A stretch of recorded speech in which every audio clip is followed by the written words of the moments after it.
that everyone has to say during this panel. Thank you.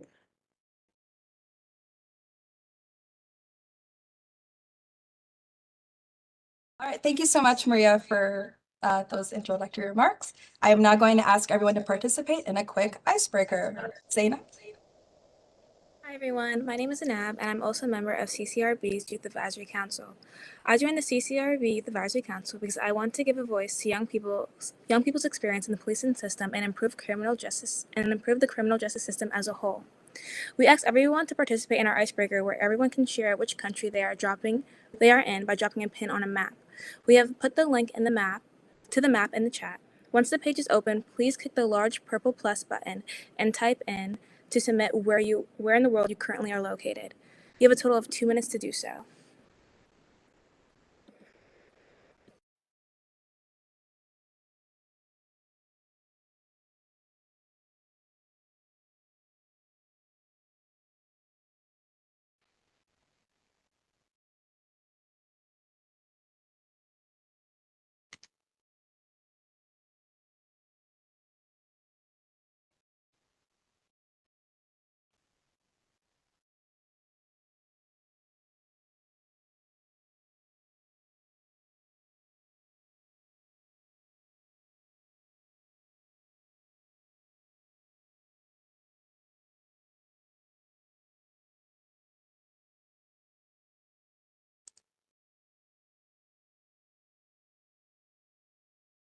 And again, the link is in the chat if you'd like to participate in this activity.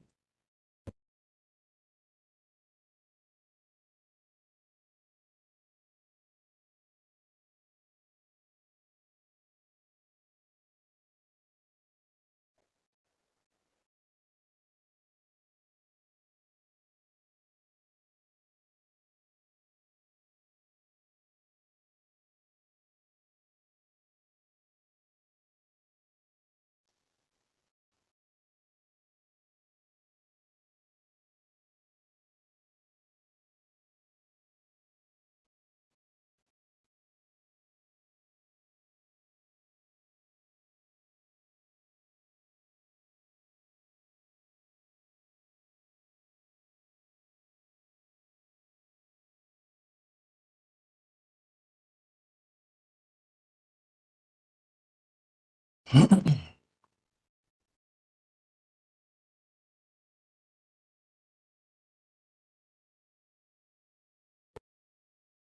right, we have about 30 seconds left for this activity.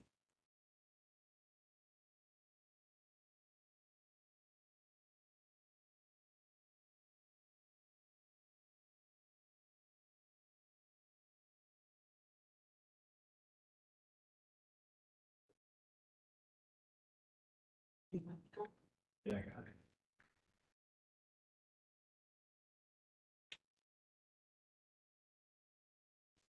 All right. So we'll end this activity. Now, this is amazing. We are joined by people in Nigeria, in Spain, in Tunisia, in the UK, so many places. And in Mexico, we have people, and we have a ton of people in New York City. So yeah, thank you so much all for participating in that activity. Now, we're going to, before we introduce our first panel discussion, we're going to have everyone do one more activity, and Zainab will explain that activity. Hi. Okay. So the next activity is going to be a word cloud. The activity will appear on the right-hand side of everyone's screen here on WebEx. If you are joining us on an iPhone or Android device, click the 3 dots on the bottom right-hand side of the WebEx screen and select the Slido app. We will provide 3 prompts, and for each prompt, you can submit a single word response. The first prompt is, what word would you use to describe how you feel about the future of policing? You have a minute to pick your word.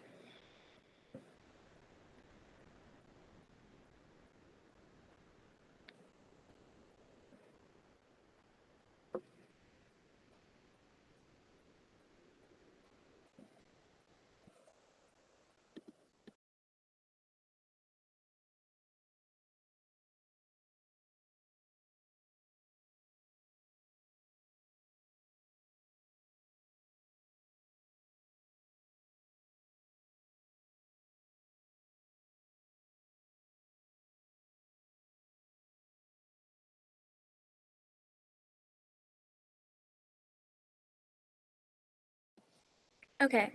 The next prompt is, what word would you use to describe the police community relationships in your city/town?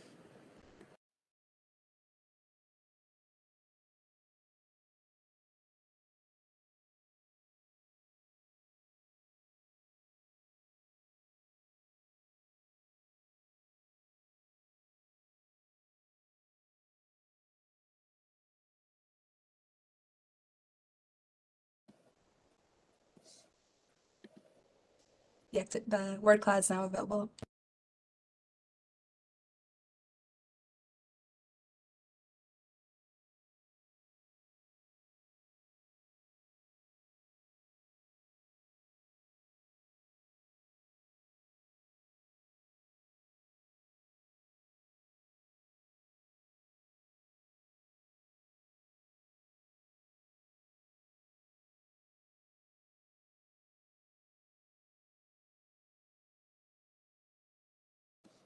And the last prompt is, what word or phrase comes to mind when you think of police accountability?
Amazing. We can close the voting now and just take a look at the results for these. Wow, these are some really interesting, really great responses. Thank you all so much for participating in this in these activities. So now we're going to and also so now we're going to pass this to Anissa to introduce our first panel. Hello, my name is Lisa and I'm a member of the YSC. The name of the YSC that I want to use to my community and give my community a voice. I'm excited to introduce the amazing panelists we have here who will discuss what they think are the biggest issues facing police reform and police relations today. They are from the following organizations: Long-Term Forest Youth Independent Advisory Group, Young Women at and Youth Community Development Network, and the Youth Council of Oaxaca. Now, before we begin, I would like to share some ideas. Listen respectfully, without interrupting, keep an open mind, respect each other's opinions, avoid assumptions or generalizations, listen to and respect other points of views, and most importantly, criticize ideas, not individuals. Now that we all know the community rules, I would like to call the representative from Walton Forest Youth Independent Advisory Group to introduce themselves first. Hi, hello, nice to meet you all. First off, my name is Elijah. I'm a part of the YGA. We are based in London, Waltham Forest to be specific. We tackle issues such as stop and search through the youth. We employ people between the ages of 13 and 25.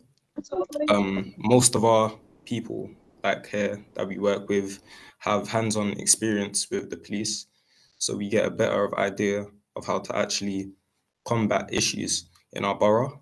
And just great to be here in the moment. Amazing. Thank you for that introduction. I'm loving all of this organization stuff. Okay. I will now call on the rep from Young Women in Action to introduce themselves.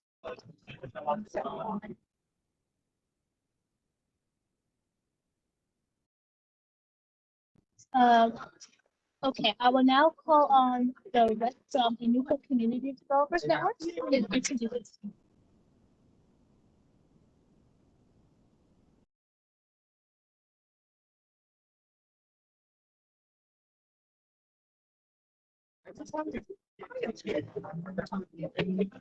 Can we have Karen Castro?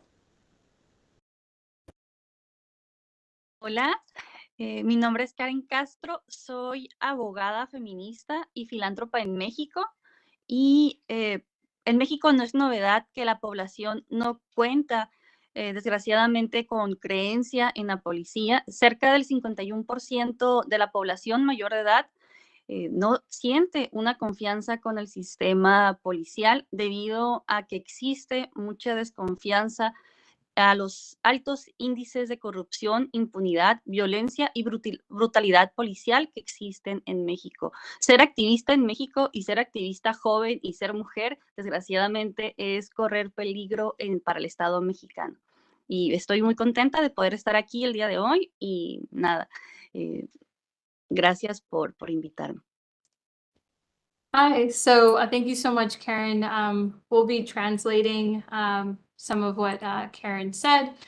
Karen is a lawyer joining us from Mexico. What she was saying is that the population unfortunately does not have a belief in the police. About 51% of the adult population does not feel trust in the police system because there's a lot of distrust in the high rates of corruption, impunity, violence, and police brutality that exists in Mexico.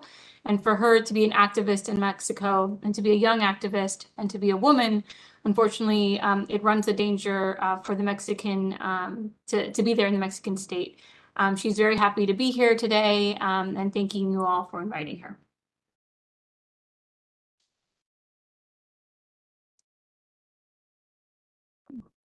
We now have a Greater Nigeria Initiative.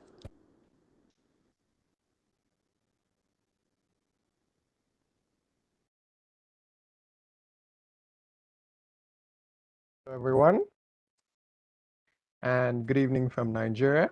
My name is Chinedu Isaba, and I'm a lawyer, and I'm also the executive director of the Greater Nigeria Initiative, and we work on issues around extrajudicial killings, police brutality, human rights advocacy, and all of what we do is centered around restoring the dignity of the human person. So I'm very excited to be here with very intelligent young people, and I hope to learn a lot from everyone. Thank you very much.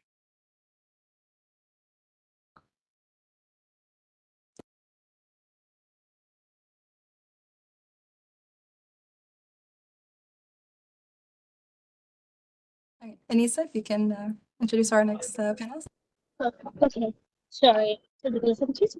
Okay, I would like to now introduce the Newport Community Developers.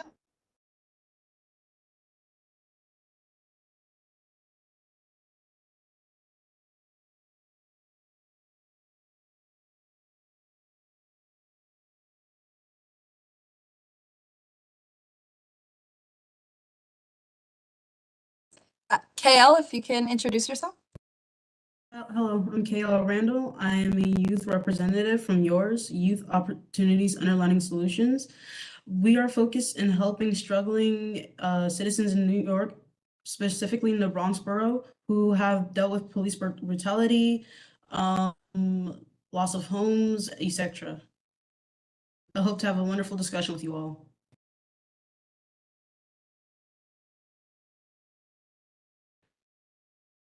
All right, thank you all for introducing yourselves. While Anissa fixes her audio, I'm just going to begin asking some of our panel questions. I'd like to pose the first question to Elijah. How would you describe the relationship between the police and your local community? in Waltham Forest in specific, I'd say from firsthand and from people I know, I'd describe it as tense because most people don't really have trust with the police from past experience is with like brutality or just not really being recognized by police, or even in terms of if they had an issue, it not being solved as fast enough for them getting like the adequate repercussions. So I'd say it's not at the best it could be at the moment.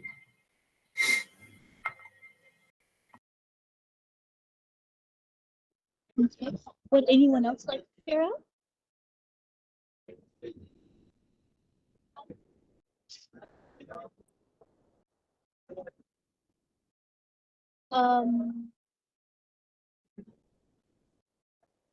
Okay, so KL, if you wanted to share.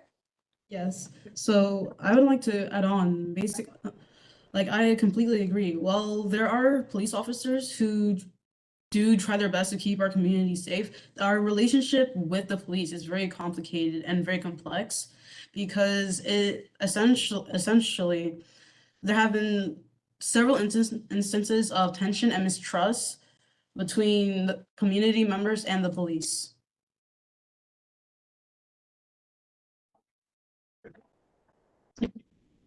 okay. Thanks for sharing. Would anyone else like to speak? The floor is all yours.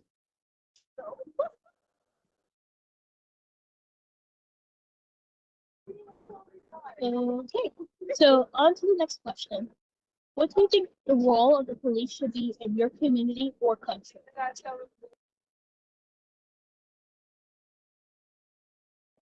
Y Karen, lo que Anissa estaba preguntando es, ¿cuál crees que debería ser la relación de la policía en tu comunidad o país? Muchas gracias. También voy a contestar la pregunta anterior, y es que en México, desgraciadamente, no existe una confianza ya hacia los elementos de policía porque suele haber mucha corrupción, impunidad. Cuando llegan a hacer algún tipo de cuestión de arresto, hay mucha violencia y brutalidad policial, y también se debe a la falta de capacitación. ¿Qué quiere decir eso? Que si bien hemos detectado durante muchos años que existe esta brutalidad en el manejo de la fuerza policial, tampoco se ha querido reconocer por parte del Estado mexicano que es necesario que tengan capacitaciones. Y no solamente en temas de brutalidad policial, sino también para manejar los índices de violencia familiar, también para manejar a grupos prioritarios como lo son los grupos LGTBQI+, y este tipo de cuestiones. Y a base de que existe esta impunidad, también vemos una ineficiencia en la resolución de los crímenes. Y respondiendo a la segunda pregunta, ¿cuál crees? Espera un momentico para... Karen wanted to respond to the first question. She said that in Mexico, unfortunately, there's no trust in the police because there's usually a lot of corruption. And when it comes to these types of issues, there's a lot of violence and police brutality, and it's due to a lack of training. So what this means is although that they've detected for many years that this brutality exists in the management of the police force, the Mexican state does not want to recognize what is necessary for them to do to really impose that training, and not only the issues of police brutality, but also to manage the rates of violence.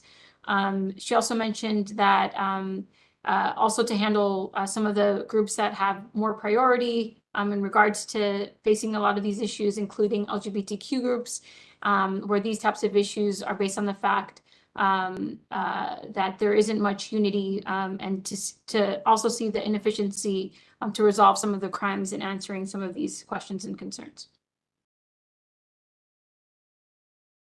Y la segunda pregunta, ¿cuál crees que debería ser el papel de la policía en mi comunidad?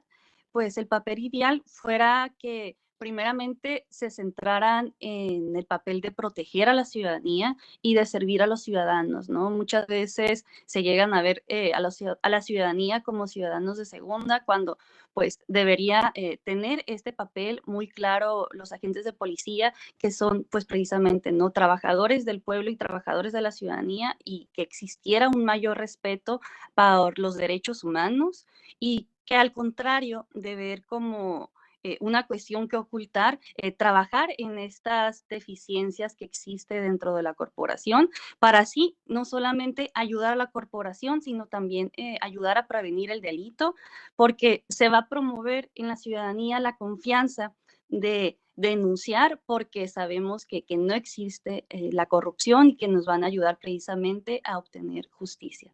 Muchas gracias. Hello there. So in regards to the second question, what do you think the role of the police is in the community? The ideal role would be that they would first focus on the role of protecting citizens and serving citizens. And many times we don't see that. In the city, some of the citizens are treated as second-class citizens when they shouldn't be.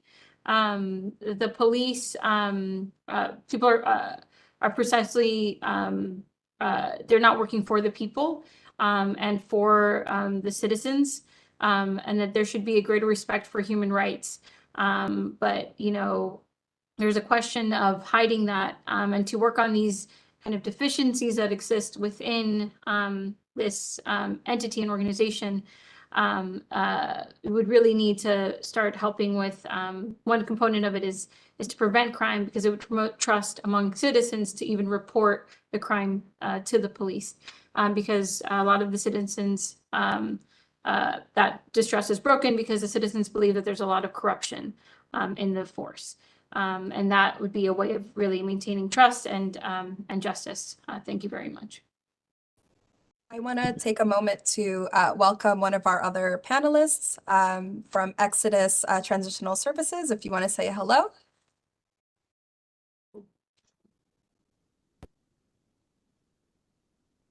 Hello? Oh, you're still muted. No, we can't hear you. I'm sorry.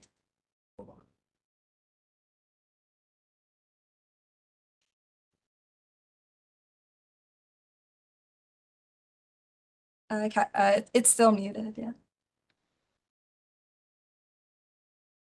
Okay, if anything, we can, yeah. Oh, it should be, yeah, if,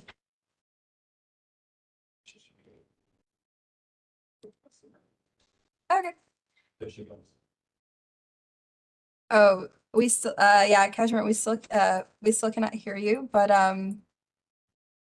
we can, yeah, we can't, we're unable to hear you right now, but, we can give you like a moment to troubleshoot your mic. In the meantime, we can move on to the next question.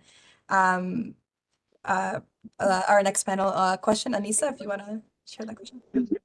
Okay, so is police misconduct a present issue in your country?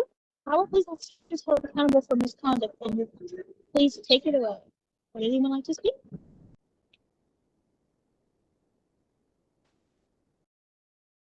I'll start. So right here in the Bronx, police misconduct is like a prevalent issue in my country and in my borough. And it's really like a matter of concern, because while officers can be held accountable through like internal affairs, like investigations, body cameras, and like cases, there's definitely like room for like improvement, whereas there's transparency and accountability. Thank you for your insight to that issue. Would anyone else like to speak? Can you guys hear me now? Yes, yes, we can. Oh, yeah. Okay. Okay, my name is Cashmere, but I go by Cash. I'm one of the trauma response managers here at Exodus. This is the building I work in is the Center for Trauma Innovation. So we basically give free therapy and free therapeutic services for the community. Thank you for the introduction. Would you like to answer the question? Is police misconduct a prevalent issue in your country, and how are police officers held accountable for misconduct in your country?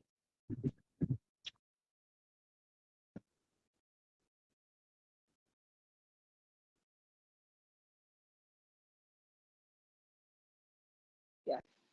Okay, I'm sorry, it cut off. I didn't really. You said it's police mixed conduct. I'm on a. Yeah. So, is police misconduct a prevalent issue in your country, and how are police officers held accountable for misconduct in your country? Oh yes, police misconduct is always in my country. Just the other day, like cop when a kid came out of school, a cop beat the shit out of the kid. Like I just like for no reason. Like and it's just ridiculous.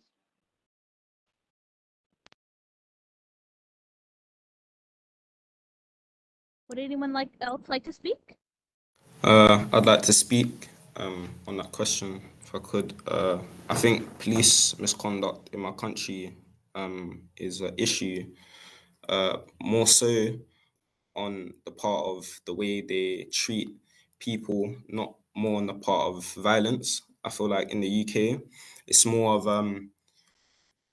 for example, I've been stopped and searched, and the way like they talk down to you as if you're just like the way they talk down to you, it's not right. Like I get me, I'm 16 years old. I would be seen as a kid, but at the same time, you are stopping me. And I feel like you should have a level of respect and like professionalism when you're doing your job if it's to protect and serve the community. And I see it a lot in like friends, family. It's just something that shouldn't be happening in general.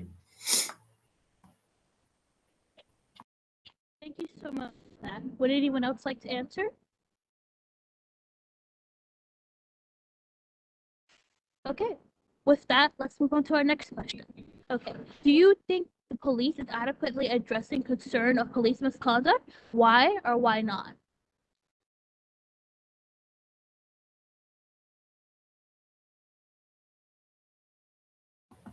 I'd also like to answer that question. Wait, hold on. Me in the UK, I feel like it's at a steady pace. I don't think it's really like a bad like way of them handling misconduct, but at the same time, could really be sped up in terms of how they handle it, like where they handle it. I was at a meeting I think last week, like to tackle like issues about stop and search and just policing in general. And one of the people that was given the presentation said he had a case of police misconduct, and he said it was a 3 years ongoing case, and he still hasn't even gotten close to finishing it.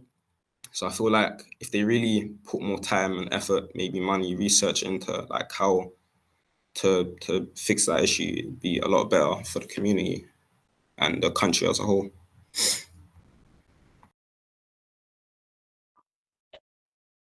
Thank you. Would Cash like to answer?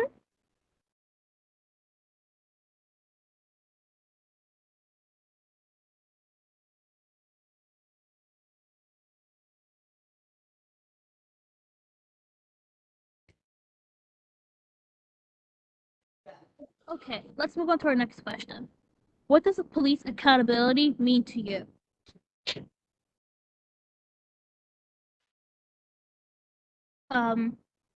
Wilton Forrest, would you please answer the question? Yeah, I feel like accountability would be if an officer has been deemed to have handled a situation wrong. I feel like they should go under training, or at least been like, yeah, just more training, or have been fired, or have been put on leave. Just some form of like repercussion. I don't think it's been tackled like as closely or as well as other issues, because in the UK, like a lot of officers are not even from well, in London, a lot of officers are not from London, they're from outside of the borough. So it's like, and they all go through training together. So it's kind of buddy up. And I feel like when you've been working with someone like a friend, it's kind of like, that's my friend. Why would I then fire him? Why would I then put him under training? Why would I then take him out of a job? So I feel like it seems to be handled way more better. I feel like. I agree with Elijah because there seems to be like a sense of camaraderie that comes with the police officers, and more often than not, they would not want to like essentially make a case against their own associate. And like often, especially here in New York, when there is an officer that's being held accountable, they're not very transparent with the process. They'll give and make vague statements that about the process, but they will not say anything specific, and they're not making sure that they're engaging with the community enough to make sure that it's appropriately addressed. Thank you so much. Karen, would you like to answer?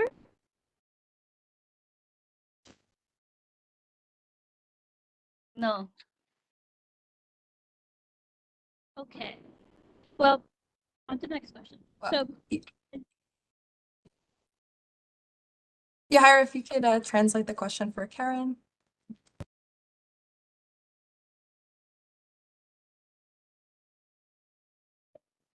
Sorry, Karen, ¿creen la policía deberá de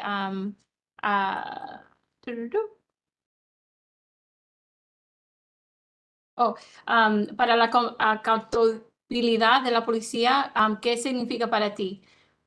¿Qué piensas que pueden arreglar ese sistema?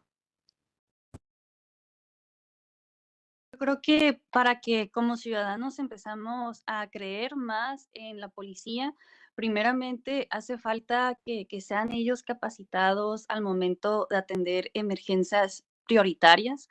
Creo que también la imagen que tenemos en México de los agentes de policía llega a ser una imagen muy normativa, una imagen muy inquisitora y una imagen también de mucho combate. Entonces, muchas veces no tienes confianza de acercarte porque piensas que van a estar a la defensiva o que probablemente vaya a haber alguna situación en donde no puedas ser sincero con la situación de peligro que estás pasando. Y por supuesto, ¿no? En México hablar de corrupción, desgraciadamente, es un tema que está normalizado y inclusive, ¿no? Cuando llegas a estar en la universidad y te dicen algún sinónimo que tú creas de corrupción, pues muchas veces no se toma en cuenta a los agentes de policía. Entonces, pues trabajar en capacitaciones, trabajar en trabajos estratégicos, anticorrupción, en contra de la impunidad. Muchas gracias. Awesome. She was saying that in order for there to be accountability and to build trust, that police officers, again, have to really undergo a lot of training and dealing with priorities in regards to certain emergencies. She believes that there's this image that they have in Mexico of police officers. It becomes a very kind of normative image. And it's a very kind of questionable image. It's an image of a lot of combat, a lot of violence, and so many times you don't have that confidence in that police body. And she thinks that to approach it, you really have to then address the corruption, because unfortunately, it's something that is really serious because of all of the dangerous situations that are occurring in Mexico. But in Mexico, you're not only talking about corruption, unfortunately, it's a topic that is normalized. And so, there are times when like you might be in the university and someone can tell you something about the police and it's synonymous with corruption, because many times those people's accounts those experiences aren't really taken into account. And so it really should be that the police officers are working on getting better training, not only for strategic purposes, but also to work on corruption against impunity for these officers. Thank you very much.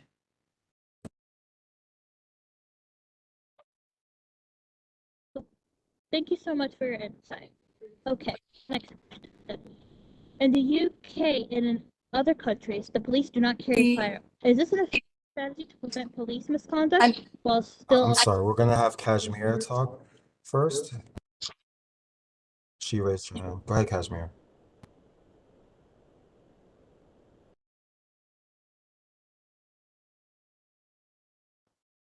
Oh, we're having trouble hearing you, Kashmir.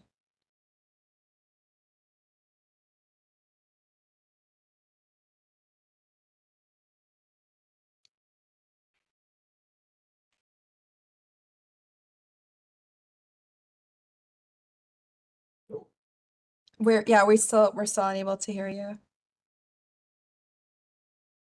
In the meantime, we can let me just introduce one of our other panelists. They're joining us from Street Corner Resources. If you want to say hello, Julian.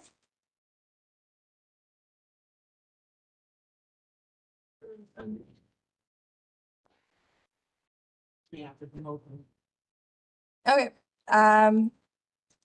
Kashmir, are you able to, is your microphone working? I think Street Corners was also having trouble connecting. No, we still can't hear you. Get home security downstairs. Okay, we can. Let's test it one more time, Kashmir, if you can.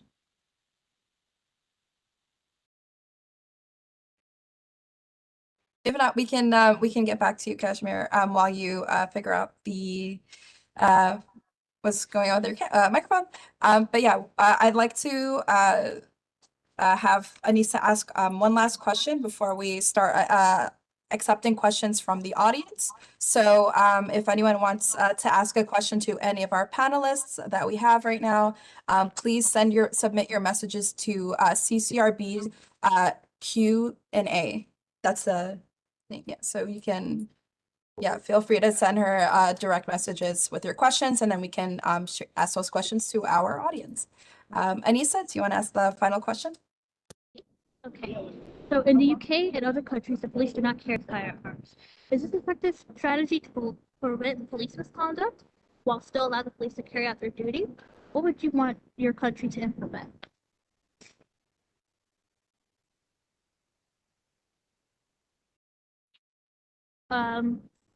Kaylee, may you please answer?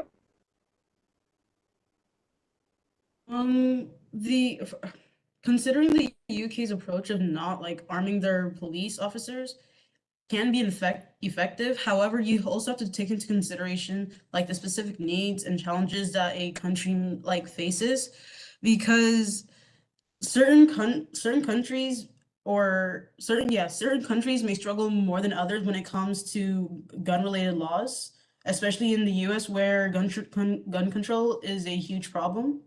So you have to take into it has to be taken into careful consideration to maintain safety I can now. while preventing misconduct.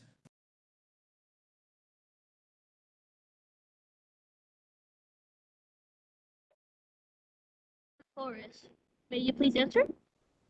I just wanted to reiterate, the UK does have a police force with guns. It's just a different unit.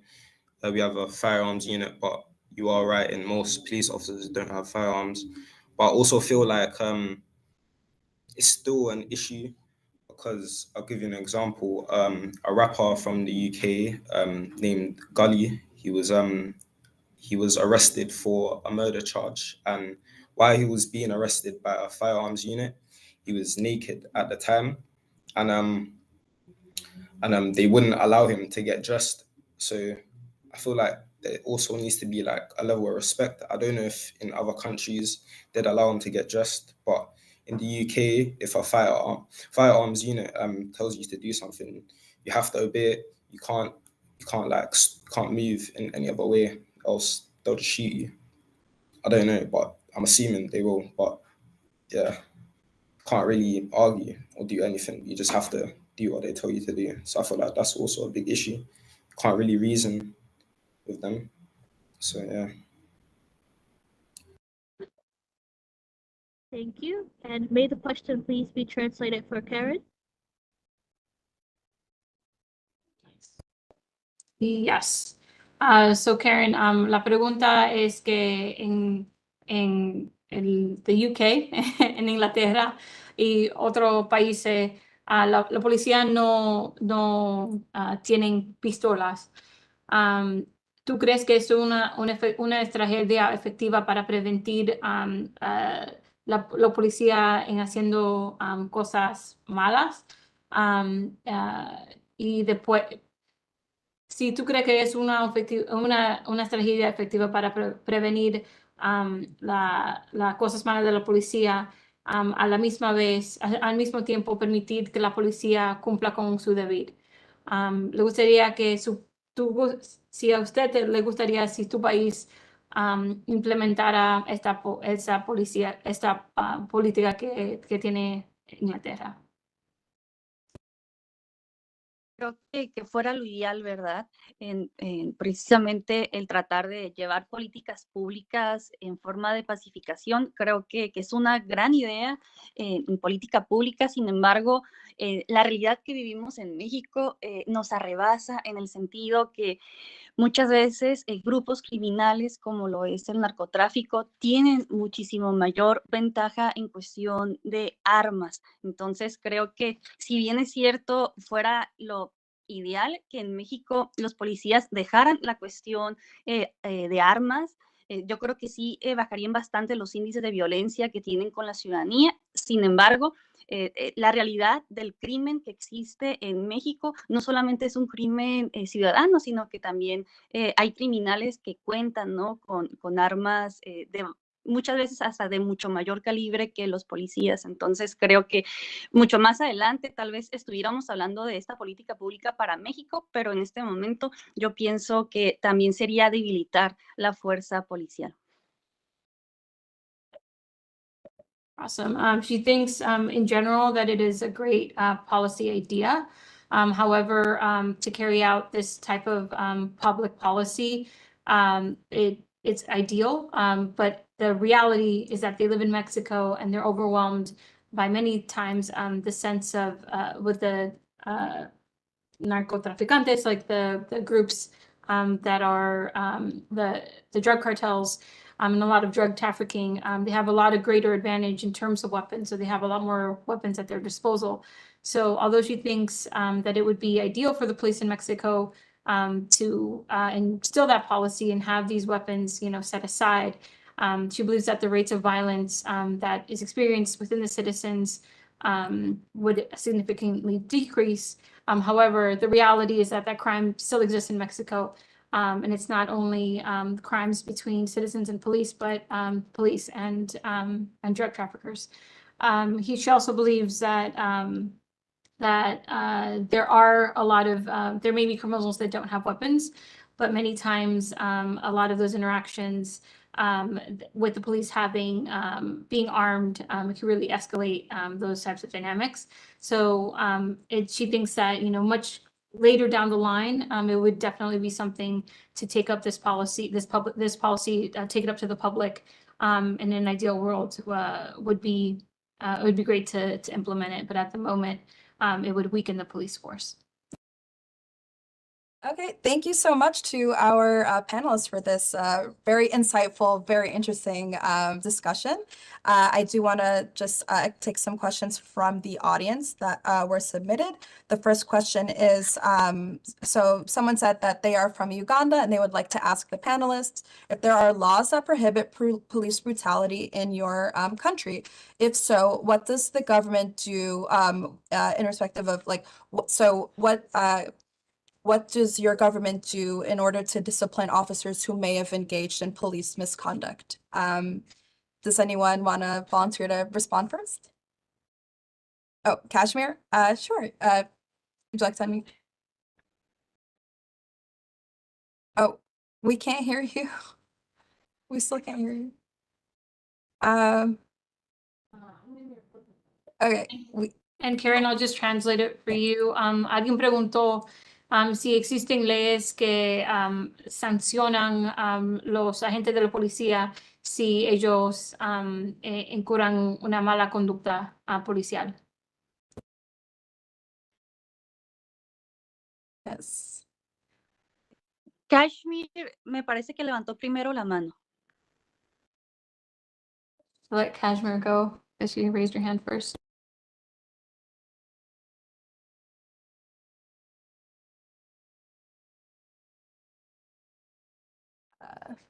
Oh, her mic isn't working, but yeah, if you want to type it in the chat while you fix the audio issue, please feel free.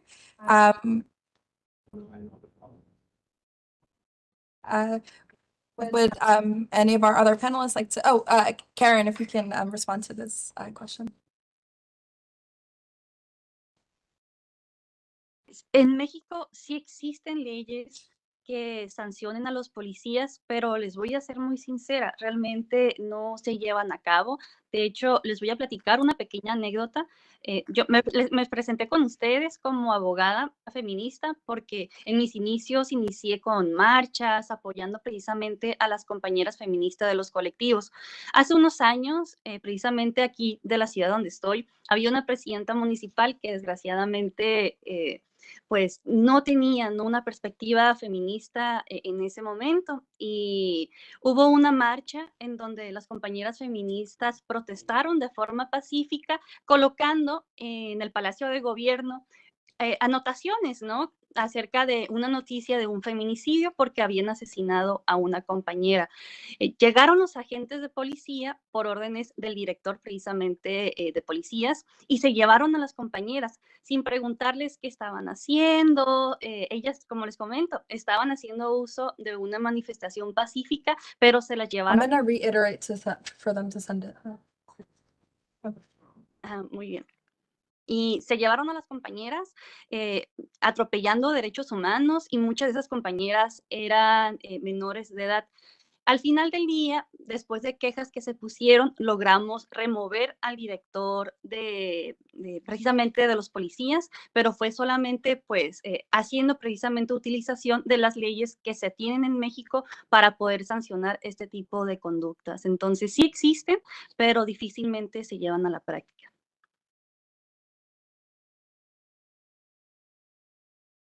Awesome.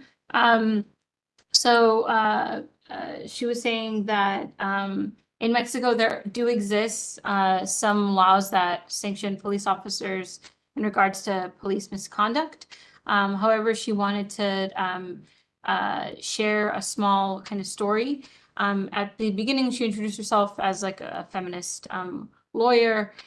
Because when she would go in Mexico, she participated in marches supporting other feminist colleagues of feminist lawyer groups.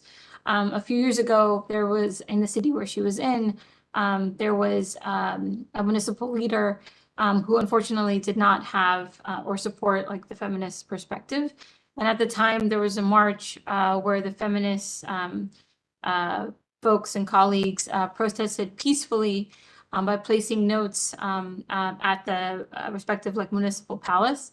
But because of news of a woman being murdered, the police officers arrived at the demonstration, and they took away some of her colleagues without asking them what they were doing. And they were, even though they were peacefully demonstrating, they took away her those companions and colleagues and violated their human rights. And many of those folks that were taken away were minors. At the end of the day, there were complaints that were made to that body that investigates police misconduct, but they managed to remove the director, but the police. But only because of the precise laws that existed in Mexico, they weren't following, so they were able to sanction this type of behavior. So it does exist, but it's difficult to put into practice. Okay, thank you so much. Thank you to all of our panelists. If folks have any questions that they want to ask our panelists, please submit them by sending them to CCRB Q&A. We're going to, for the sake of time, we're going to move on to our next activity, and then we can go back to our panel discussion. So Maria, take it away. Yeah, so this next activity will appear on the right-hand side of your screen. If you are joining us on an iPhone or an Android device, click the three dots on the bottom right-hand side of the WebEx screen and then select the Slido app. It is called Two Truths and a Myth. There are a list of countries, and for each country, there will be a total of 3 statements. 2 factual statements about the country's state of policing/police misconduct, and 1 false statement. The objective of the activity is for you to figure out which of the 3 statements is the false one. So I'm going to give you about 45 seconds after I read all of the statements for the specific country, and we will start with the United States, and then I'll reveal the answer after. So the United States, the first one is 15% of civilians who experience police threat or use of force during legal interventions are injured. The second one is out of 3,000 911 calls that were transferred to Denver's police department's STAR program, which allows licensed social workers and mental health aides respond to low-level disturbances and mental health crises, 30% of calls needed to be escalated to police intervention. The third one is during the peaks of the stop and frisk era in New York City, Black and Hispanic people made up for about 50% of New York City's population, but accounted for 84% of the stops. I'll give you a second to answer the question.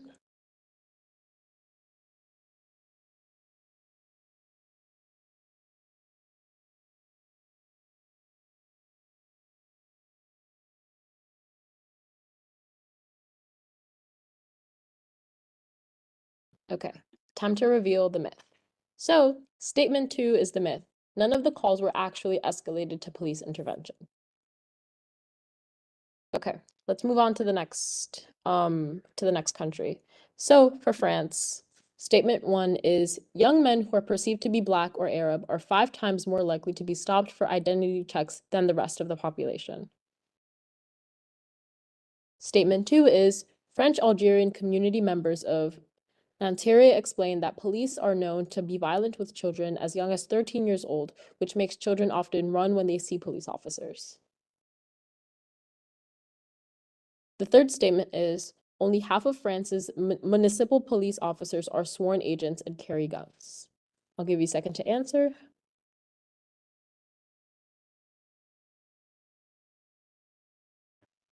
Let's give a little bit more time for folks to respond.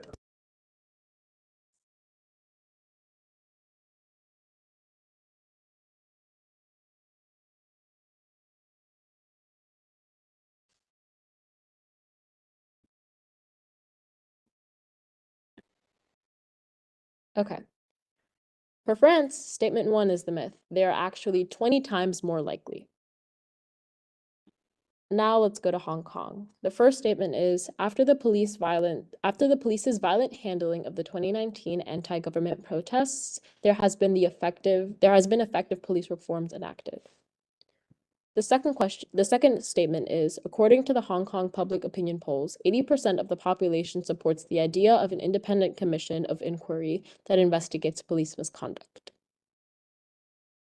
The third statement is, during the 2019 to 2020 Hong Kong protests, there have been over 1,000 protesters arrested, detained, and brutalized severely as punishment for refusing to comply with police. I'll give you a couple of seconds to answer.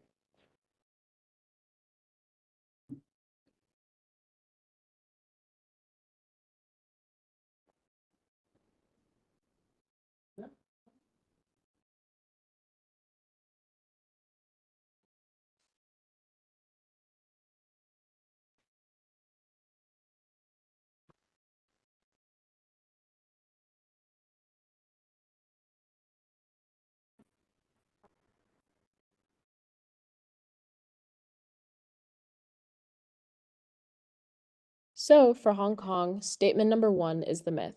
There has been little police accountability as they defend their use of force as quote-unquote appropriate against the quote-unquote radical protests. Now for Kenya. Statement 1 is 1 in 3 Kenyans have experienced police abuse or harassment. Statement 2 is the average Kenyan pays 16 bribes per month towards local police. Statement 3 is despite police corruption, many residents reported that they still have faith in relying on police for the safety of their community. I'll give you a couple of seconds. In the meantime, Maria, if you can just check the chat. Yeah.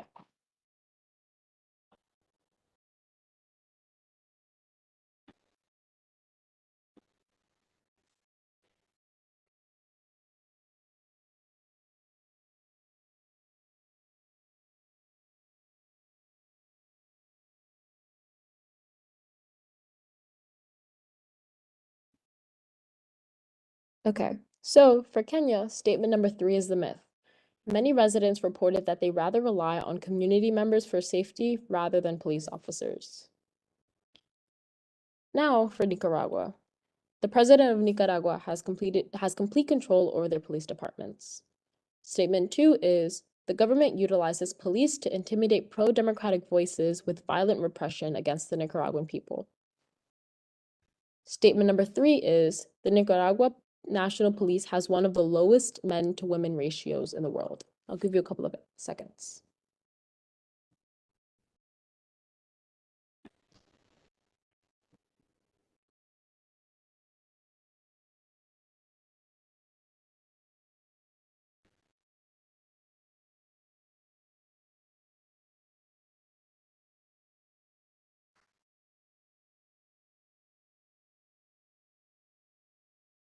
Okay, so for Nicaragua, statement number 3 is the myth. It has one of the highest men to women ratios in the world. Now let's move on to the UK. Statement number 1 is Black Londoners are 3 times more likely to be stopped than white Londoners. Statement number 2 is government spending on the police has risen by 18% over the years since 2009. And statement number 3 is in England and Wales, individuals from a Black or Black British background were searched at a rate 6.2 times higher than that of those of the white ethnic group. All right, yes. And then we, so once everyone responds to this question, we can move on to our second panel.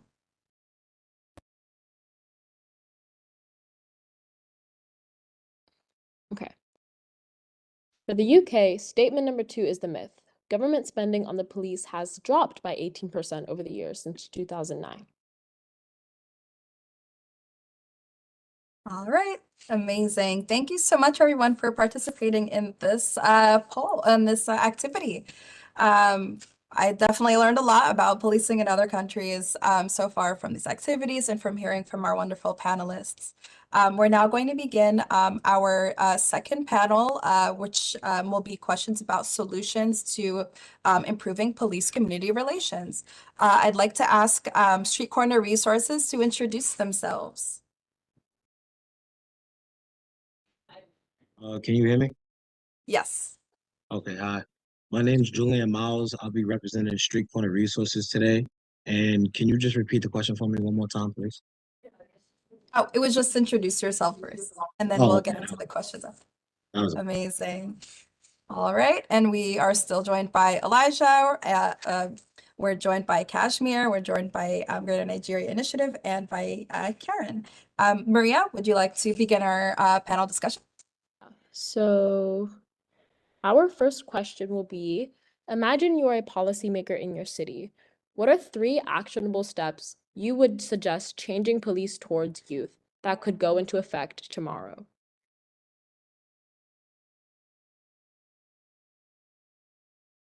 Julian, would you like to start? Sure. One policy I can say off the top of my head is to make sure police officers, like even if it's once a week or once every 2 weeks, they get like mental checkups or things like that, because a lot of times they are burnt out and they do get to their head.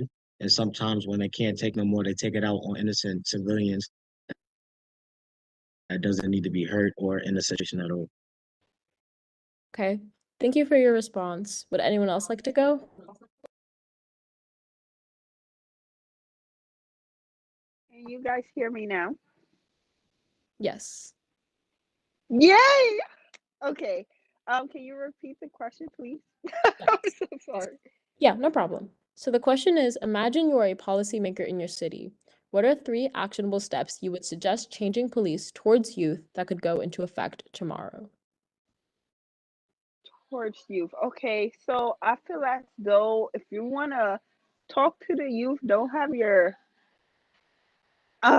it's hard because cops have to be in uniform, but with the youth, I feel like you shouldn't wear your uniform because a lot of people are traumatized by police. So automatically, when they see the uniform, they don't feel comfortable when a cop is just talking to them. Rather than if they see a regular person, they would feel more comfortable, even though they wouldn't even know behind bars that's a whole cop.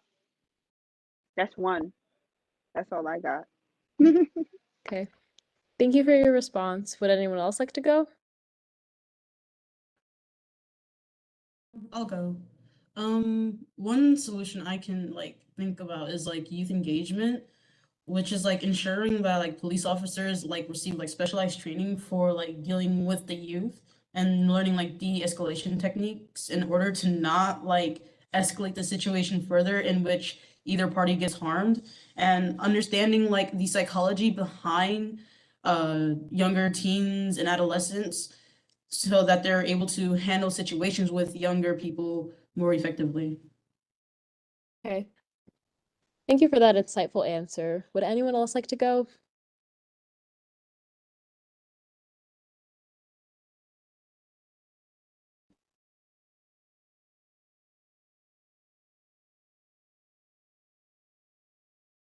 Sure. Unmute your mic. All right, so I was going to re-echo what was earlier said about a compulsory mental evaluation for police officers, because I think it's so important to continue to check if these people are okay upstairs and be sure that all is well, because it's policing at the end of the day, and it takes a whole lot of mental work. And then the second thing I would say is slash the police budget. I think the budgets are quite high at the moment across the world. So slash the police budgets, ensure that they don't have excess cash in hand or excess budgets, and know how to do this in such a way that you are not decapitulating the police from being efficient, but you're also restricting them from having too much access to funds to do as they wish, including defending themselves. Of course, we know in the era of the new Jim Crow, if you're conversant with the new Jim Crow, we have people from police departments hiring some of the best lawyers, paying hundreds of thousands of dollars to defend the police department in cases where police officers have killed someone or police officers have committed certain atrocities. So we want to be able to slash the budget just to ensure that that's handled. Okay. Thank you so much for all of those responses for that question. Now let's move on to the next question. What do you see as the biggest obstacle to change? What can we do to overcome some of these obstacles?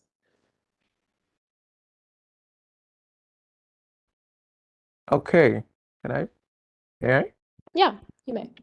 Great. So I'd say first that there are preconceived sentiments that we already have, especially the Black community across the world, in the US and the UK.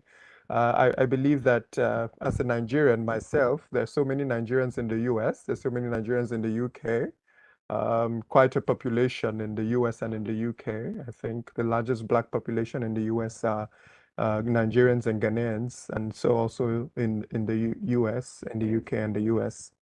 So there's so many preconceived sentiments, sentiments about Black people, which all started from the new Jim Crow era, looking at people because of the color of their skin and all of that. So we want to ensure, and I think Alexander Michel, comes through for us in that definition, that we have to do something about this preconceived sentiment. So it's a systemic issue. It's systemic racism, basically. So we have to attack it systematically. We have to attack it from the curriculum. We have to attack it from teaching values to both white kids and black kids. We have to attack it from, reinventing ourselves as humans before looking at the color of our skin. So that really is the biggest obstacle. Preconceived sentiments, primordial sentiments, the superiority of races. Some races believing they're superior to other races, whereas the only race that is superior is humanity. So that's it. Yeah. Elijah, thank you for your response. Elijah, would you like to go as well? Yeah, thank you. In the UK, I feel like wait, what was the question? Hold on. The biggest obstacle would be the fact that most police officers are not even like in London, for example, most police officers are not from London, they're from other places. And for a new person, a new officer coming into a whole new environment, it's a big change. And I feel like they don't really know how to deal with all that change. Like they grow up in rural towns, so for them to be in big cities surrounded by other races that they've never even seen, like the last meeting I was at, a police colleague said that he had a new recruit and he's never even seen a black person in his life. And I think that's an issue because when you're going into a new environment, you tend to, I wouldn't say lash out, but you wouldn't really understand what's going on if you've done something wrong. You know what I mean? So getting more people from London or from that area that you're trying to police would be beneficial for the, just in general. And just if you are getting from people from outside of London, I feel like more training needs to go in for like how you need to handle certain situations with certain groups. Like, say for instance, the Islamic community. Say an officer has no idea like what to do. Can't really. How do I put it? How do I put it? Can't really. Say for instance, you couldn't really like touch or handle like an Islamic woman the same way you could say a white woman. That is a big issue. Like you can't really deal with certain people the same way you would with someone else because like religious beliefs, I get all people should be handled equally, but certain times it's like a really big issue and it can lead to consequences where the officer doesn't know and they may get either fired or put in jail for something they really didn't know. So that's a part on just the government for like with that issue there. Yeah. Thank you for your response. KL, would you like to go? Elaborating on the idea of it being a systemic problem, a lot of the time people are resistant to change and police reform, often not because it's the idea of why change it if it's been around and it's been working for so long. And it's just like there's also skepticism from the community as well when it comes to reforming the police because they don't think it's possible. And the government in the US is doing nothing to prove that it is possible in the first place. Yeah. Thank you for your response. Okay, so now moving on to our next question. Should a civilian review board of police be implemented in your community/country? If they do exist in your community/country, how effective do you think they are? If you can create a civilian complaint review board in your community, what and how would they investigate police misconduct? Julian, would you like to begin? Okay, that's completely fine. Can you hear me? Yeah. All right. Can you say the last part of that question again? Because I heard everything and then it kind of like went out. Yeah, so the last part of the question is if you can create a civilian complaint review board in your community, what and how would they investigate police misconduct? One way I can say they can try to investigate police conduct is the way how police react to different type of civilians or the youth. depending on certain situations, because I know for some cops, depending on the situation, they can be all calm about it, try to get the youth down, like calm down, not stressed and things like that. But during other times, you have police officers that don't care about the other youth opinion or how they think or anything like that. They just want to go by off of their own opinion and what they know, and then that's when they try to take action. So one way I can say is to investigate on that to see how some police officer portray certain things and how other officers do, because sometimes they will lie and say they portray it some type of way when they're actually out in the streets doing what they have to do their job. They take it a whole different way. Yeah, thank you so much for your response. Would anyone else like to go?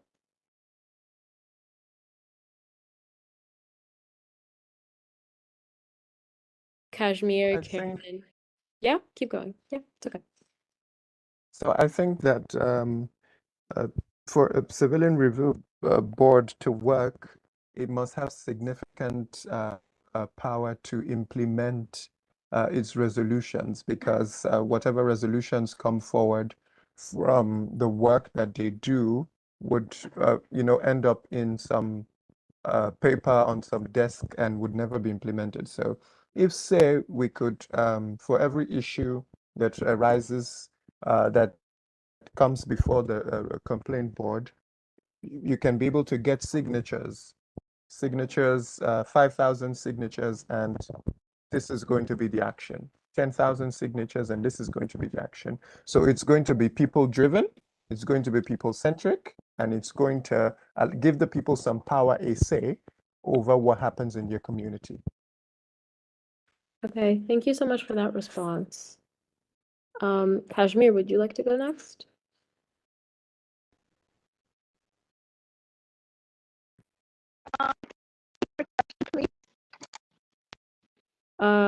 It's a little choppy. Can you repeat what you said so we can see if your mic works?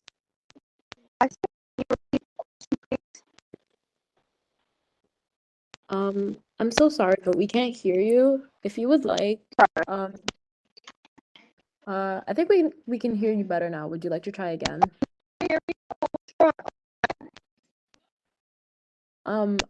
I can't really hear you, so if you would like, can you put your response in the chat and then I'll read it out loud while someone else answers, has another response to another question, if that's okay.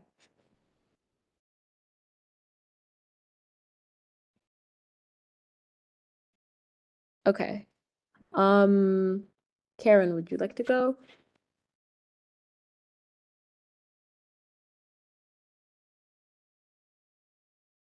Yes. Yahaira, are you able to translate this question for Karen?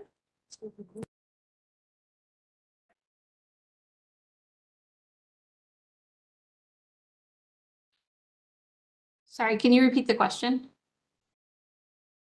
Yeah, I'll repeat the question. Okay. So the question is, should a civilian review board of police be implemented in your community/country? If they do exist in your community/country, how effective do you think they are? If you can create a civilian complaint review board in your community, what and how would they investigate police misconduct?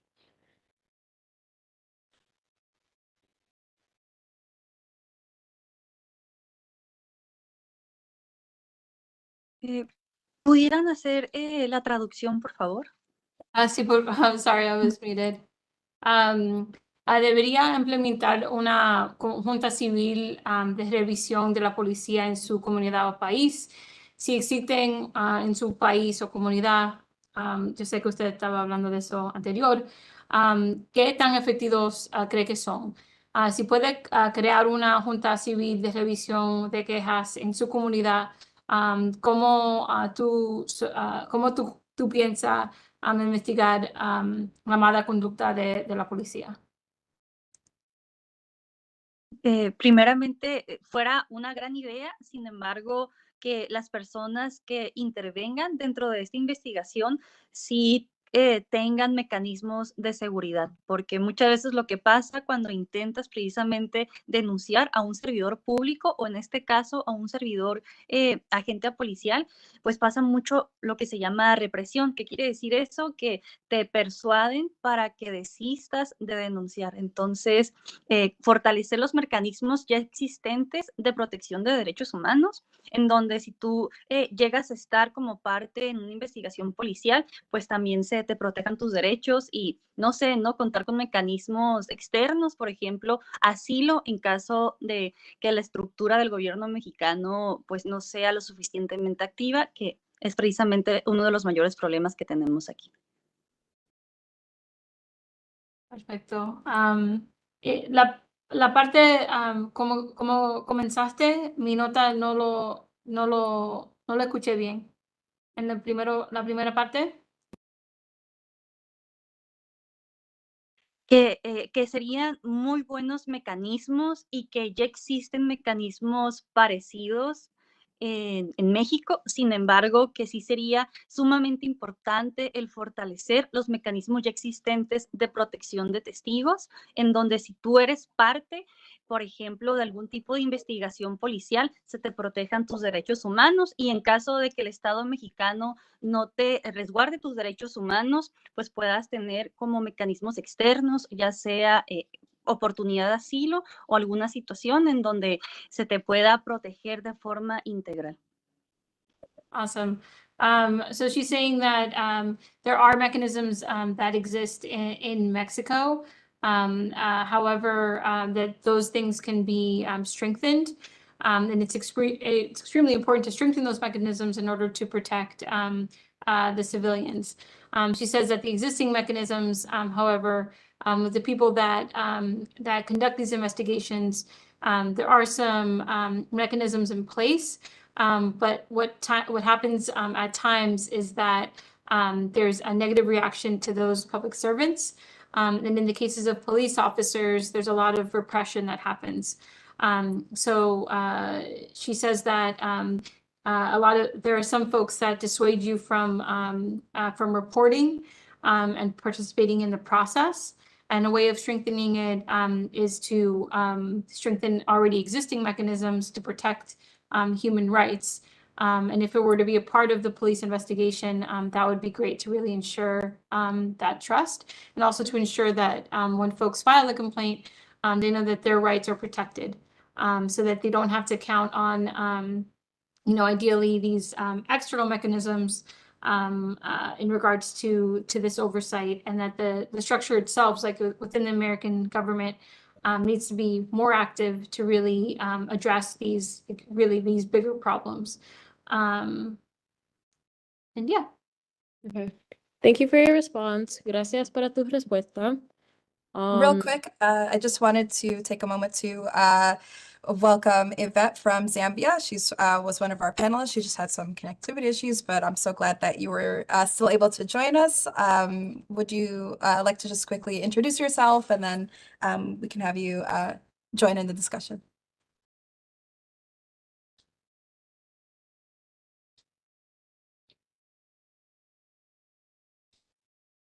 Yvette, are you able to unmute your mic?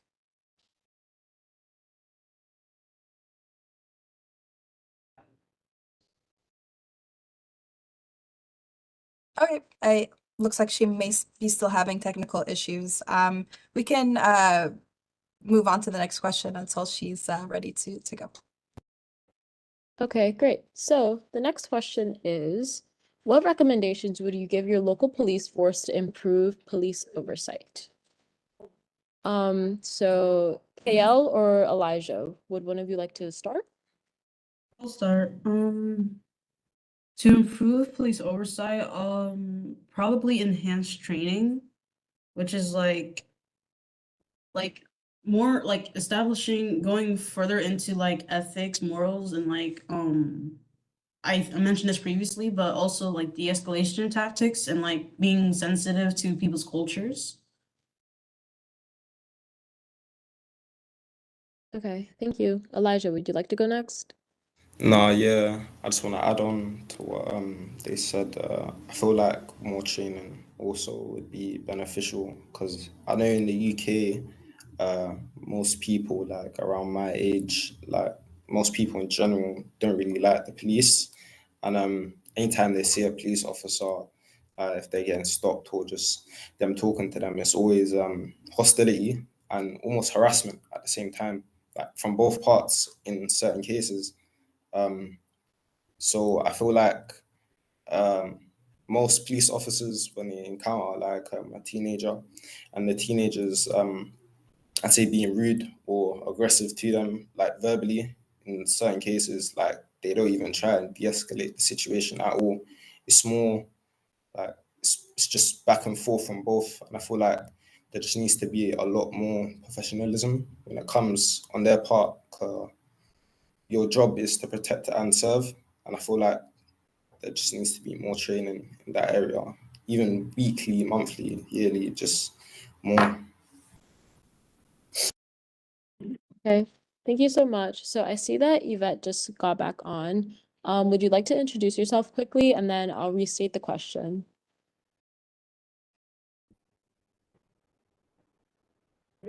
Yes, thank you. Hi everyone.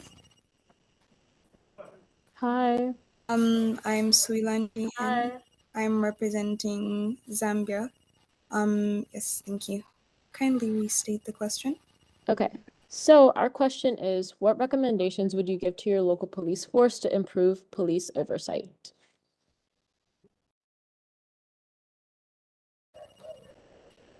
I feel like one or a few recommendations that I can give to the police force to improve police oversight is to take complaints from citizens about the police seriously. Because from what I have noticed, when complaints are filed about unfair treatment from the police, it's never really taken that seriously. You know, we have complaint boards, we have review boards and everything, but once the complaint is filed, it's not taken too serious. So I think citizens' complaints being taken seriously can really improve something. Another thing is to investigate seriously in matters to do with the infringement of human rights when the police are responsible. For example, somewhere around 2021 or 2022, there was some shooting that took place when the C5, a unit of our police force here in Zambia, were pursuing a murderer and unfortunately gunned down a teenage girl on her way from school. So I feel like such matters must be investigated more seriously in order to hold the police accountable for their actions. Thank you. Okay, thank you. So since you did miss out on a couple of questions, I would also like to ask you another question. What do you see as the biggest obstacle to change, and what can we do to overcome some of these obstacles? One of the biggest obstacles to change, especially here, is corruption in the law enforcement. So, I've borne witness to it myself, where at some point we were coming home from school, me and my siblings, and the cops stopped us by the side of the road, and they were, I don't know what exactly they were asking the driver who was driving us home, but just next to us, there was another man who was stopped, and the police asked for money so that he could go without being penalized for the offense that he committed. So this isn't the first time that's happening. It's happened in so many other places and in so many other ways. So I feel like there should be serious action taken into corruption when it comes to law enforcement. Thank you for sharing your experience. Let's move on to the last question. So, how should the police force and the community engage with one another?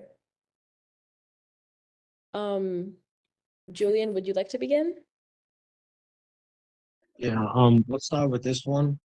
One main good thing to for police to engage with youth, one is to have like little like event days where everybody comes out together.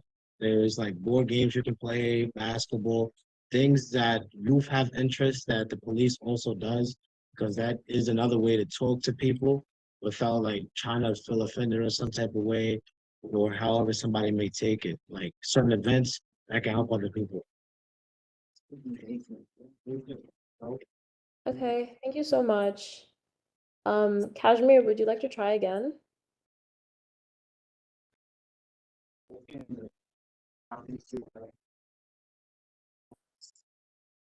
Most of the time when there is events, you actually get to know about it. Yeah. Kashmir, if you're still having connectivity issues, you can type in the chat if you would like. Yvette, since you did miss the first two questions, I'm gonna give you this opportunity to answer the question if you would like. Thank you very much. I think one way or a few ways the police can engage with the community is by discerning respect from fear, because I feel like the police are making people fear rather than respect them. So they can engage in ways to make the community trust them in order to enforce respect. For example, instead of promote or encouraging mob justice, when a thief or someone is being pursued or something, instead of, you know, being aggressive and everything and using excessive force, they can instead act appropriately and, not infringe the rights of the person, because nobody is guilty until proven so.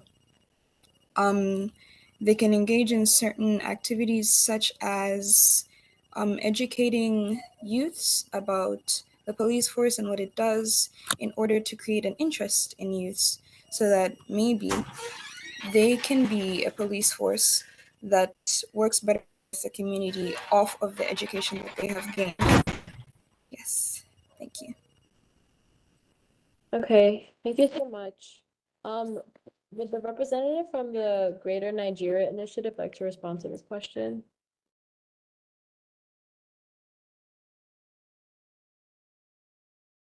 Hear me? Hello? Yes. Yes, we can. Okay. Well, as I really want to echo what Yvette said, because I believe that we need to reintroduce the whole process of policing to young people. We need to be sure that police officers are not out there disguised as murderers and killers and trying to end people because of the color of their skin. We need to be sure that police is truly there to police, to help, to guide, and not, I would say this with a sense of consciousness of what's going on around the world. And of course, we looked at, when we were looking at the little quiz we had about Black people in London and Black people in the US, we know there's an existential problem.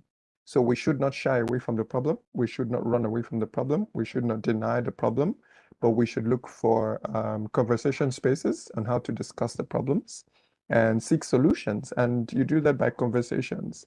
You do not do that by trying to say, oh no, all lives matter. We already know that all lives matter, but we're saying Black lives matter at the moment because we understand that this is a target. So do not try to deflect from the issue. So we want the spotlight on the issues. And that's how to really solve the problem, by facing it head on. Black lives do matter. All lives eventually matter, but at the moment, Black lives are endangered, so Black lives do matter. Thank you. Thank you so much for that response. Elijah, would you like to go next? Yeah, I don't mind. Let me just read the question one more time. I feel like, yeah. Oh no, yeah.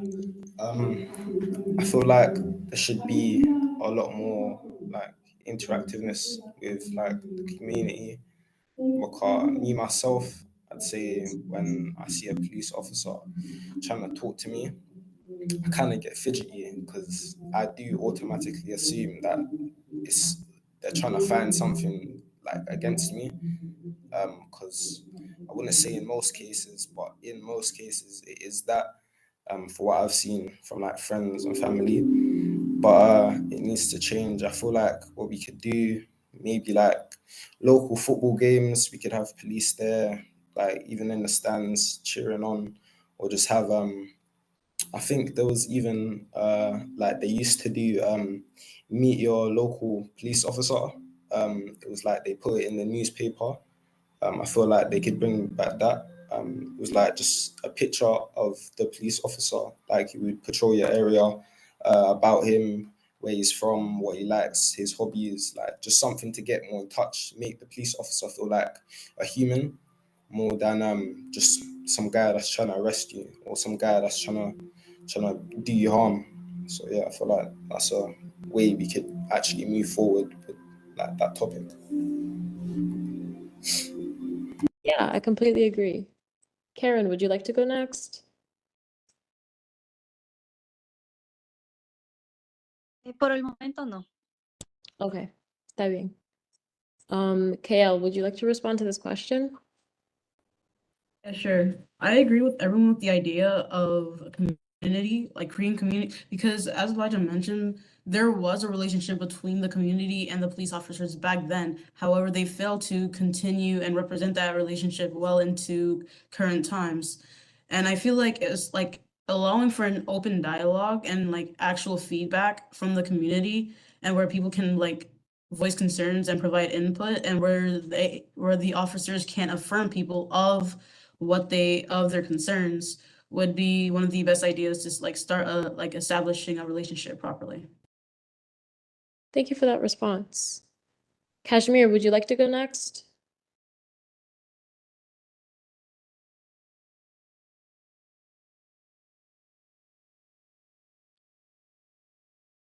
If not, you can always type your response in the chat if you're having connectivity issues, and we could read it out after the questions are being asked.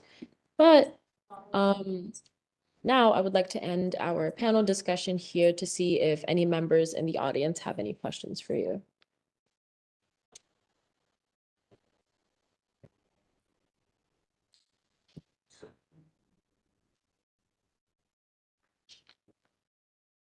So, yes, we are now taking questions from the audience. I know a few people had questions that they want to share, that they wanted to ask.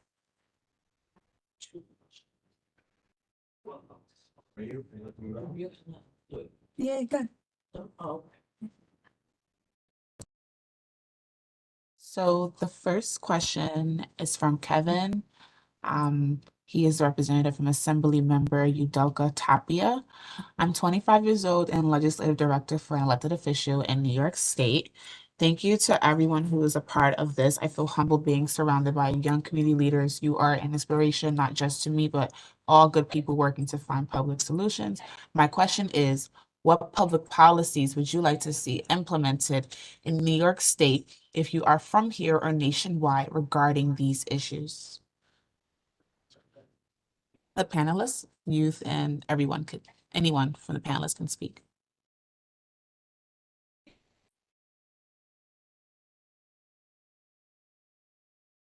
Can you guys hear me? Yes, we can hear you. Okay. One policy, not really much, not really a policy, but something I would like to see is like development of maybe like race conscious curriculum.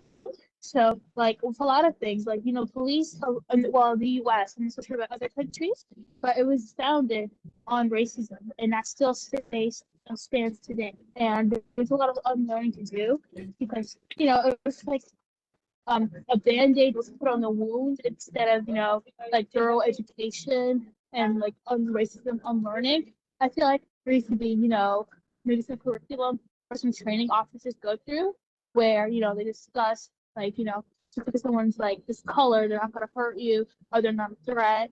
And I think that, more officers would be aware of these things because a lot of them actually don't grow up in like areas with a lot of these people. A lot of them are just used to seeing people who look like them. So I think, that exposure will help, reduce like police brutality or at least, make people, officers more I aware.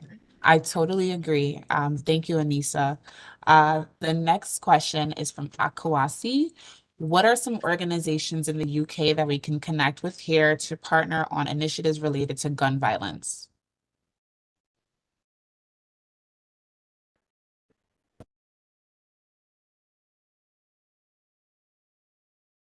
Sorry. I'm sorry. Disregard that. Can all the panelists answer the question I said before?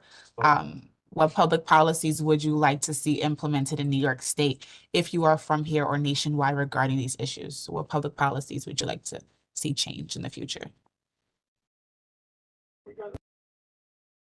Oh, okay. So can I get Elijah to speak? So for the public policy question, Yes.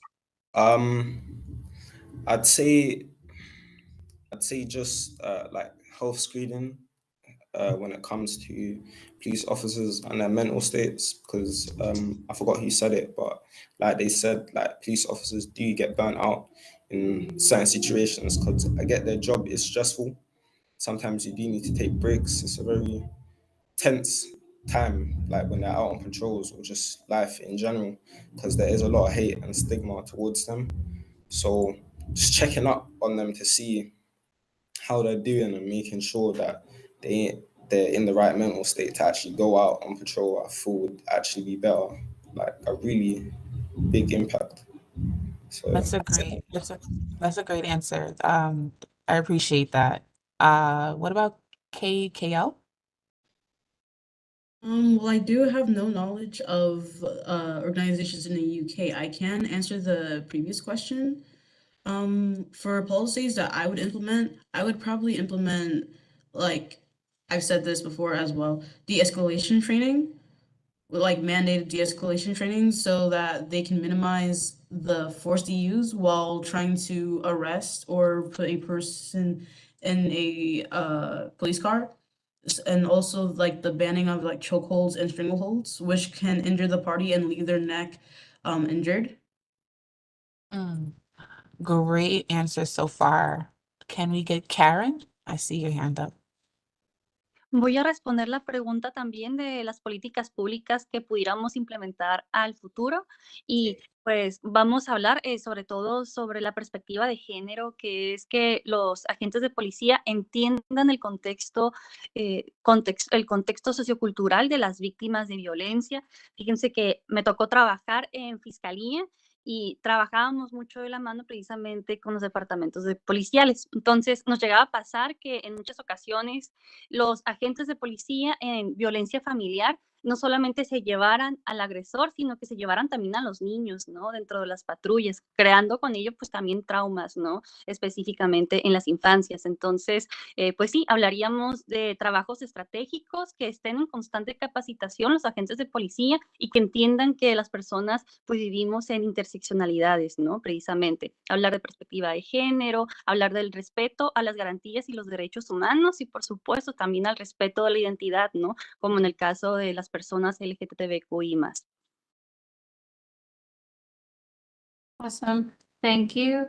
In response to what policies can be changed, she believes that there should be some additional sociocultural context for the victims of violence. So improving that.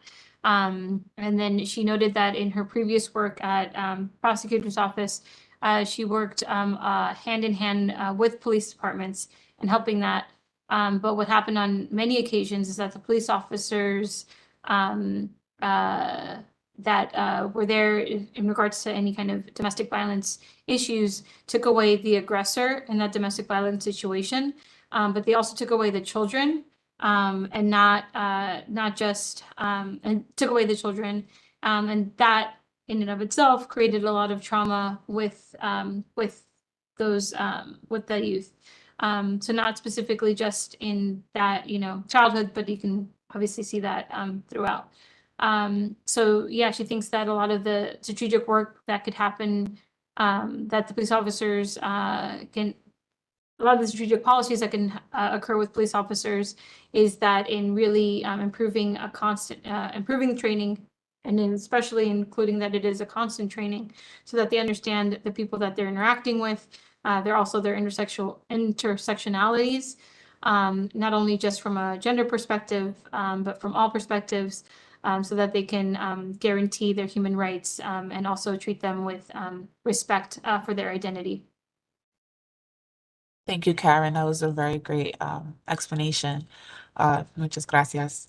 And Yvette, can you please answer this question? What public policies would you like to see implemented?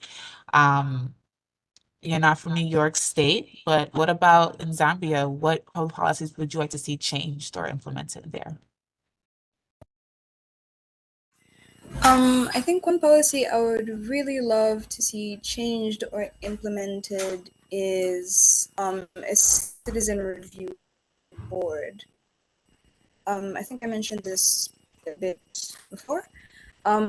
We do have a citizen review board, but it's not quite taken too seriously. Mostly because the police are not respected. They're feared rather than respected. So there's not much openness in citizens. There's not much transparency from citizens. They don't open up about much of their complaints.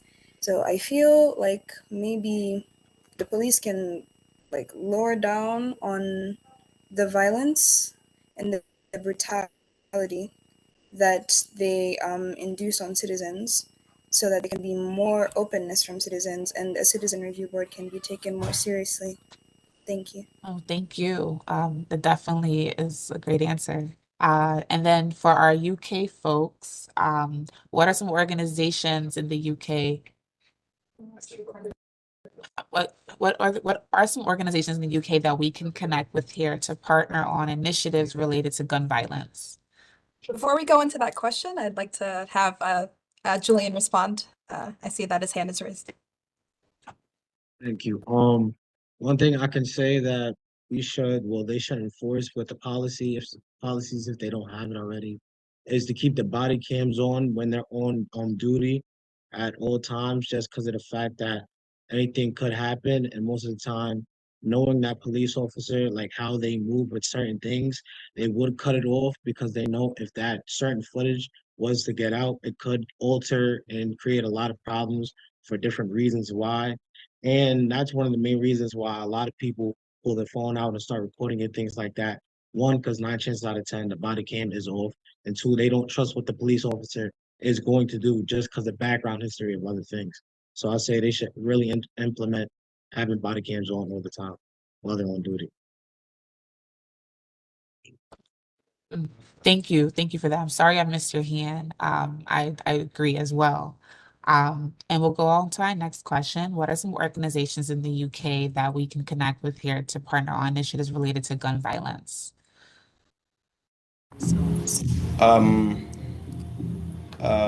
Me personally, I don't know any organizations that do like tackle gun violence in the UK, but the company I work for, YGA and YG, if you wanted to, I think you can.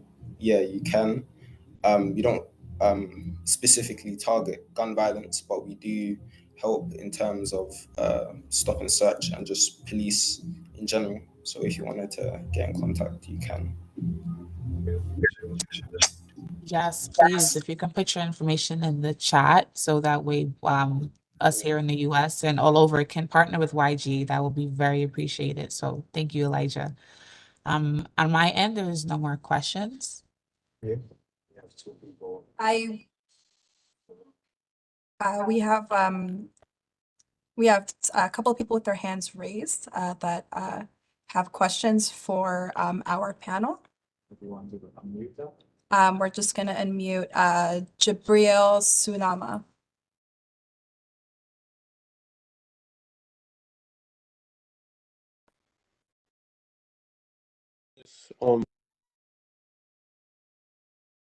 Jabril?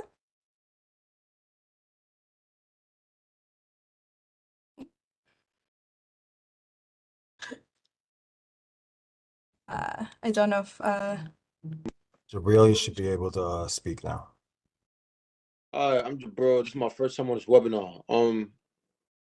I don't really have much knowledge on police brutality or gun control, but what I do know is I have witnessed police brutality. I have witnessed it with my own eyes, especially during COVID and during the death of George Floyd, where there was this unfair use on gun control. And I would say race does play a big role in it. But at the same time, there's other things we need to be aware of.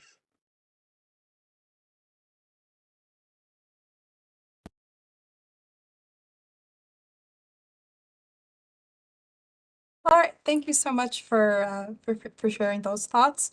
I want to thank all of our panelists. That was such an amazing conversation, both panel discussions. I certainly learned so much. I thought this was such an amazing discussion. I thank you all so much for coming out here and participating. And thank you to our YAC that was able to participate with us today and help us with this event. I wanted to hand it over to our chair of our board, Arva Rice, to share some remarks.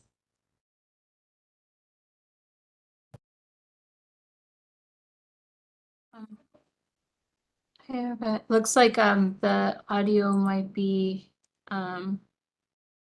Hey, Arva, if you next to the mute button, there should be a down arrow. Just ensure that that is use system settings for the microphone.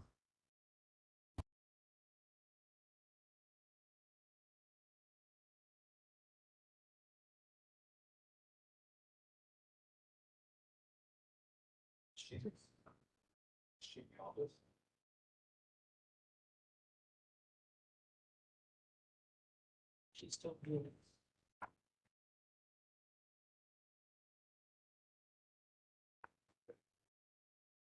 Oh, we still can't hear you.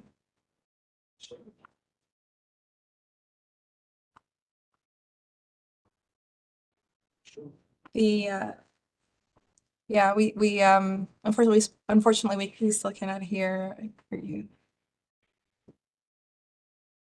Really quickly, while we while we troubleshoot that, I just wanted to also mention that our panelist from the Greater Nigeria Initiative did say in the chat that he would suggest a policy to ban discriminative profiling based racial religious risk predictive assessments. Just want to make sure that folks got that response.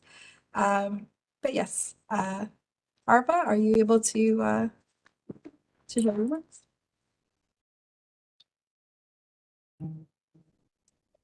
Hi Marwa, I'm on the phone with Arva. I think we figured it out. I might just put her on speaker and do it that way. Okay.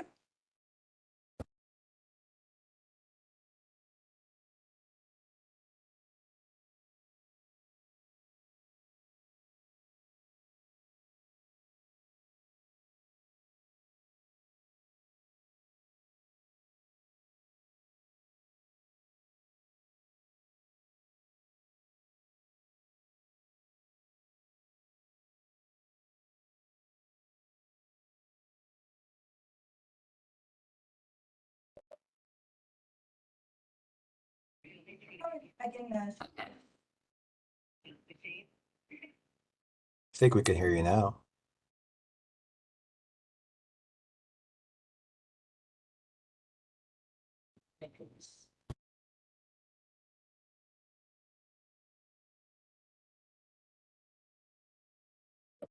So Arva, yeah, you can go ahead. Good afternoon. And thank you so much for joining us for the 2023 Speak Up, Speak Out International Youth Summit. My name is Arbor Wright, and I'm the interim chair of the Civilian Complaint Review Board. As mentioned before, the CCRB is an all-civilian agency that is completely independent from the NYPD. Our job is to investigate when civilians believe they have experienced police misconduct.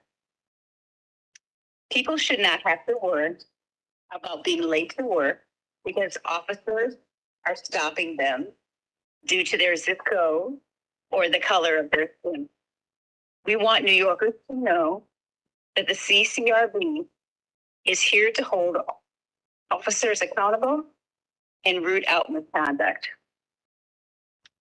Thank you for joining us today, young people around the world, on the problem you see with policing, but just as importantly, on the solution you come up with to fix those problems.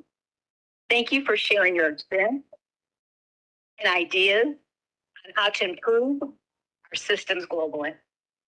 I want to congratulate this incredible group of young New Yorkers who are responsible for putting this together.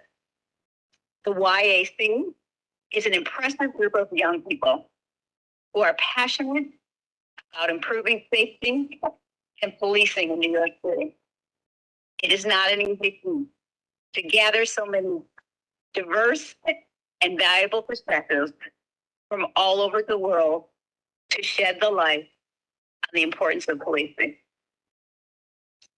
For anyone in the audience who is interested in joining the Youth Advisory Council, applications for next year's YAC open today.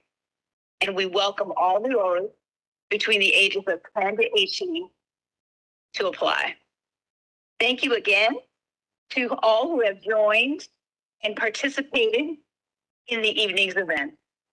We hope to see you again next year. Thank you. Thank you so much, Chair Rice. Before we go, I wanted to have our Youth Advisory Council member Layla Guzman Griffin to Layla to share her to share some final remarks before we end. Thank you so much for all attending this year's annual youth summit. The conversations that we had were all super intriguing, and I'm certain that we all learned something by hearing the testimony and responses of our panelists. I'd like to thank all of our panelists for their involvement, but also the work that you guys put into it. And also just to quickly mention that applicants for the next year of the YAC are open. So any 10 to 18-year-olds living in New York can apply. None of us can change the world in a singular day, but educating ourselves, we can put ourselves in a strong position to make changes in our communities. So thank you all so much for attending. And if you know anybody who can join the YAC, let them know about it. Thank you so much, Layla. All right, thank you all for participating and joining us today. And then once again, thank you so much to our amazing panelists. We really learned a lot today. Have a wonderful rest of your day and see you next time. Bye, y'all. Bye. Goodness.